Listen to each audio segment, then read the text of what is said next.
আমরা আসলে এই যে একটা পরিবেশে এভাবে একটা সম্মেলন করতে পারবো, আমরা 2 মাস আগেও এটা বিশ্বাস করতে পারি না। শেখ হাসিনা ক্ষমতায় আসার পূর্বে 2006 সালে 28 অক্টোবর পার্শ্ববর্তী রাষ্ট্রের সহযোগিতায় ষড়যন্ত্রের অংশ হিসেবে 28 অক্টোবর ঢাকার রাজপথে লগি বইটা দিয়ে ইসলামী আন্দোলনের নেতাদের কর্মীদেরকে হত্যা করার নীল নকশা করেছিল। সেদিন নেতৃবৃন্দকে হত্যা করতে না পারলেও হত্যা করা হয়েছিল 32 জন ছাত্র শ্রমিক নেতৃবৃন্দকে। সেই দিন ছাত্র শিবিরের ভাইয়েরা হত্যাকাণ্ডের শিকার হয়েছিলেন। শ্রমিক কল্যাণ ফেডারেশনের রুহুল আমিন, হাবিবুর রহমান সহ 5 জন ভাই শাহাদত বরণ করেছিলেন। এই যে শেখ হাসিনার হত্যার রাজনীতি 2006 সালে 28 অক্টোবর লৌকিক বইটা দিয়ে শুরু করেছিল, এর ধারাবাহিকতায় তারা 2008 সালে কারচুপির নির্বাচনে ক্ষমতায় আসে।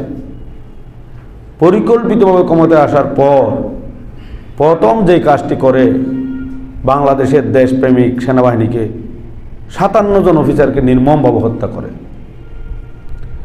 এর মধ্য দিয়ে বাংলাদেশের স্বাধীনতা সর্বমুক্ত, বাংলাদেশের অখণ্ডতা রক্ষার যারা প্রহরী তাদের কোমর ভেঙে দেওয়া হয়েছে।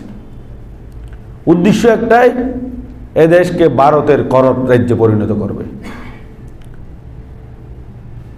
সেনাবাহিনী হত্যার পর চিন্তা করলো বিজিবিকে হত্যা করা দরকার, নাহলে বর্ডার ফ্রি করা যাবে না। তো বিজিবিকে হত্যা করতে পারেনি। সেনা হত্যার দায়ে দেশপ্রেমিক বিজিবি সদস্যদেরকে, বিডিআর সদস্যদেরকে মামলার আসামি করে তাদেরকে সাজা দেওয়া হয়েছে। তাহলে দেশ রক্ষা বাহিনী, বর্ডার রক্ষা বাহিনী দুইটাকে শেষ করা হয়েছে। তারপর যে কাজটি করেছে, তারা চিন্তা করলো সেনাবাহিনী শেষ, বিডিআর শেষ, এখন এই দেশের উপর আঘাত আসলে পার্শ্ববর্তী রাষ্ট্রের পক্ষ থেকে এখানে তাদের সংস্কৃতি ছাপিয়ে দিতে চাইলে, করর রাজ্যে পরিণত করতে চাইলে কারা প্রতিরোধ গড়ে তুলতে পারে। অ্যানালাইসিস করে দেখতে পেল জামাত ইসলামী, ইসলামী ছাত্র শিবির, শ্রমিক কল্যাণ ফেডারেশনের দেশপ্রেমিক কর্মীরা, ইমানদার কর্মীরা ভারতের জন্য বড় বাধা। তখন তারা একটি মিথ্যা মামলা সাজালো, মিথ্যা ট্রাইব্যুনাল গঠন করলো, মিথ্যা সাক্ষী তৈরি করলো, মিথ্যা বিচারের মাধ্যমে আল্লামা সায়েদী, নিজামী, গোলাম আজম সহ দেশপ্রেমিক নেতাদেরকে গ্রেপ্তার করলো। পর্যায়ক্রমে তাদেরকে 11 জন নেতাকে নির্মমভাবে হত্যা করা হলো, শহীদ করা হলো। এরপর তারা বুঝতে পারল বাংলাদেশ তো অর্ধেক দখল করার মতো পর্যায়ে চলে গিয়েছে। এরপর করণীয় কি? তারা দেশপ্রেমিক যত রাজনৈতিক দল ছিল, বেগম খালেদা জিয়া দেশপ্রেমিক একজন রাজনীতিবিদ, তাকে বাড়ি থেকে উচ্ছেদ করা হল। বিএনপির নেতা কর্মীদেরকেও জামাত ইসলামের পাশাপাশি মামলা হামলা করে নির্মমভাবে তাদেরকেও নির্যাতনের স্টিমুলার তাদের উপরও চালানো হলো। শুধু তাই নয়,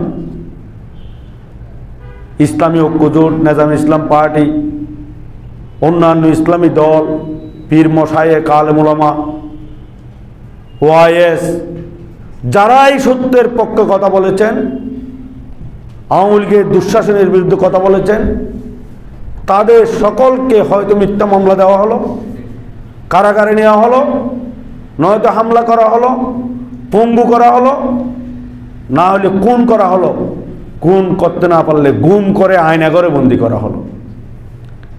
এইভাবে বাংলাদেশটাকে যারা দেশপ্রেমিক নাগরিক, যারা ইমানদার, ইসলাম প্রিয়, ধর্মপ্রাণ, তাদেরকে কোণঠাসা করে এই দেশে একটি ভারতীয় আধিপত্য বিস্তার করে শেখ হাসিনা তার ইচ্ছে অনুযায়ী দেশ শাসন করলো। শেখ হাসিনা মনে করলো আমরা এখন তো সবাইকে শেষ করে দিয়েছি, এখন আমি যা বলি তাই হবে।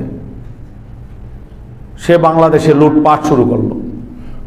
বাংলাদেশের শেয়ার বাজারকে ধ্বংস করা হলো, হলমার্ক কেলেঙ্কারি করে কোটি কোটি টাকা লুটপাট করা হলো, বাংলাদেশের ব্যাংক বিমাগুলি ধ্বংস করে দেওয়া হলো, হাজার হাজার কোটি টাকা বিদেশে পাচার করা হলো, বড় বড় প্রজেক্টের নামে প্রজেক্ট বাস্তবায়ন করে সিংহভাগ টাকা লুটপাট করা হলো।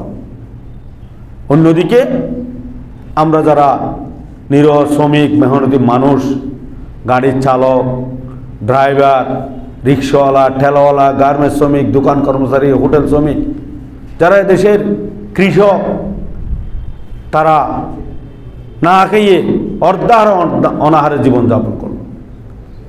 যেই 10 টাকার চাল খাওয়ানোর কথা বলে এখনও আপনাদের মনে আছে কিনা 2008 সালে পোস্টারিং করা হলো, সব পোস্টারগুলি এখনও আমার কাছে চোখে ভাসে। শেখ হাসিনা ক্ষমতায় গেলে 10 টাকার চাল খাওয়াবে।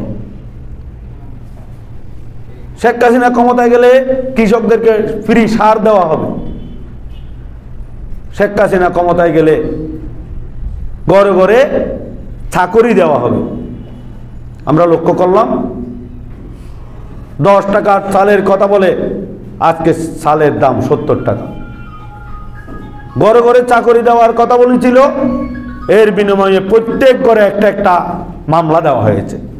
প্রত্যেক ঘরের নাগরিকদেরকে, পরিবারের সদস্যদেরকে কোনো না কোনো একটি মামলায় আসামি করা হয়েছে।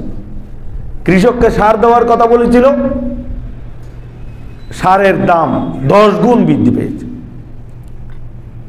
যে কলমি শাক আমরা 2 টাকা দিয়ে কিনতাম না, এখন এই কলমি শাক 20 টাকা।